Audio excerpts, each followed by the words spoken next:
You wanted triathlon transition videos? Set up your shoes just like you would in a race.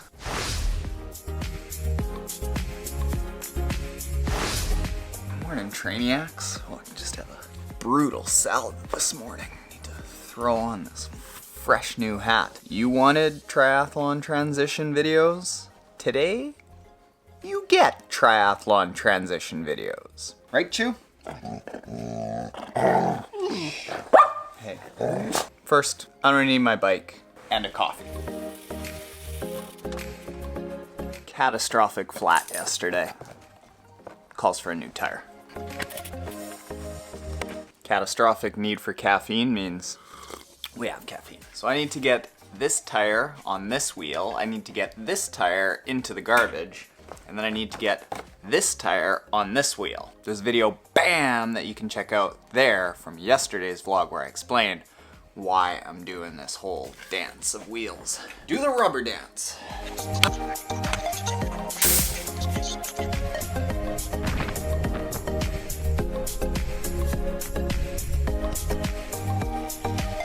Well, Trainiacs, I have a lot to do with transition. Yeah.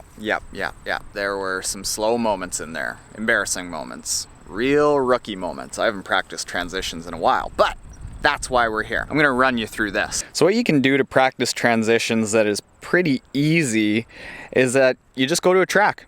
See that? Oval track? And what you can set up is basically a makeshift transition. What I recommend doing is setting up your helmet the same way that you would in a race, with the straps open, and you want the back of the helmet facing away so that you can just pop it onto your head really easily. Take your shades if you're wearing shades. I like to put them somewhere at the front of the helmet that's really easy just to grab them and put them on just like you would the helmet in a way that you don't have to twist them. Then, down at the bottom, this is my nemesis at the moment. I'll explain more about that in a minute. But set up your shoes on the pedals so that you're not running any distance out of transition with cleats, ruining the cleats, maybe slipping, not being able to run very fast in the shoes. And open them nice and wide, like really big and wide. Wedge them open like this and keep the first strap or two wide open. Run out and then slip your foot in. My biggest struggle was getting into these shoes because these are road shoes, not tri shoes. And a lot of people will often ask me, can I use my mountain bike shoes? Can I use my road shoes? Well, you can. Nobody's telling you that you can't. There's no rule that you have to use triathlon shoes. But I'll tell you, the tri shoes that I've got, I slip into those in a matter of like a half a second. These, getting in and out of them, takes 10, 15 seconds. Not ideal. But anyway, set up your shoes just like you would in a race, side by side. If you can, have elastic laces in them so that you can just slip them on really easily and open up the tongue if you can at all. These are really minimal, so there is no tongue to open up. And then the thing that makes the track ideal is you're not looking to have a really big workout and have that like brick workout effect. You're just looking to get in the habit of putting on your helmet, putting on your glasses, putting on your shoes, getting into your pedals, all of that stuff, and going through those motions so that it becomes habit and you know how to do it and you're not thinking about it in a race. On a track, you can just go do, and like 8 laps is all that we were doing, 3K, and then we get off, do a 1K run at our race pace, and then 1K just easy jog to recover. Some of the order of operations and things that I would recommend to you for setting up your bike and the order that you put everything on in is have all your nutrition either taped to your bike in a bike box or in your pockets before you even start the swim, and it's under your wetsuit, so that the only thing that you've got to worry about when you get up to your bike is don't do socks, but all you have to do is bam, shades, bam, helmet. And I recommend grabbing the helmet by the clips so that you're not folding the clips underneath. Get that under, boom, done. You don't even have to look at it because you're grabbing by the clips and everything's open, you know where it is. And then you run out to transition. Really quick, ideally few second transition, and you're gonna gain upwards of about a half a minute to a minute if you minimize the amount of things that you've got to worry about. And I look so good right now, so good.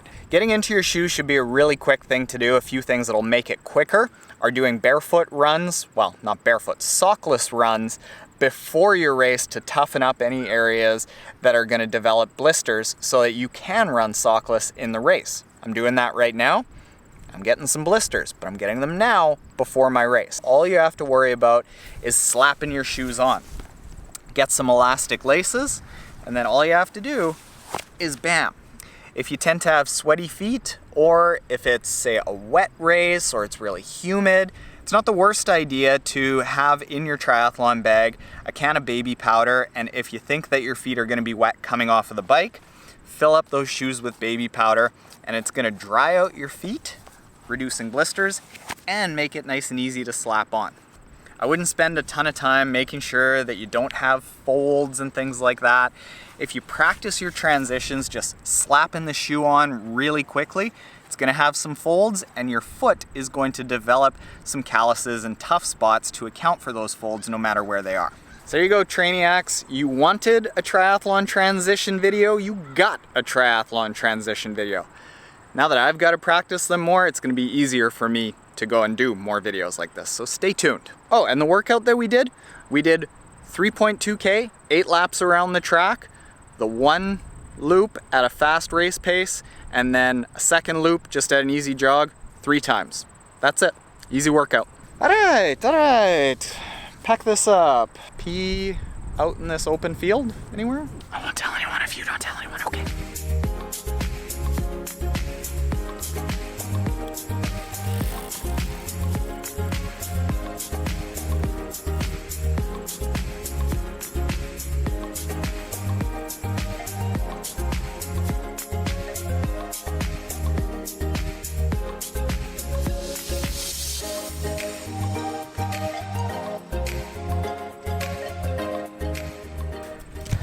Better, not great. Standard little dog park day to end the weekend. And somebody mentioned that I should be selling Boco Gear lids, hats. Well, it just so happens that I've got one on. These hats. This is your best hat. Clearly my best hat. Now here's the thing, Trainiacs, I love the hat, solid lid. Coach Pat brought me one back from the Coaching Endurance Summit in Boulder, but I'm in Canada. If I end up buying them, shipping them up here, then shipping them to everyone who primarily are in the States, what is amateur hour? I'm looking at this. Primarily in the States, the shipping's gonna kill everyone. Anyone got any ideas about how me from the States could order a whole bunch of hats from the States, leave them down there, and then get them shipped? Thoughts, suggestions, comments. And here's my enormous pregnant sister. We're chatting. All right, later, Trainiacs.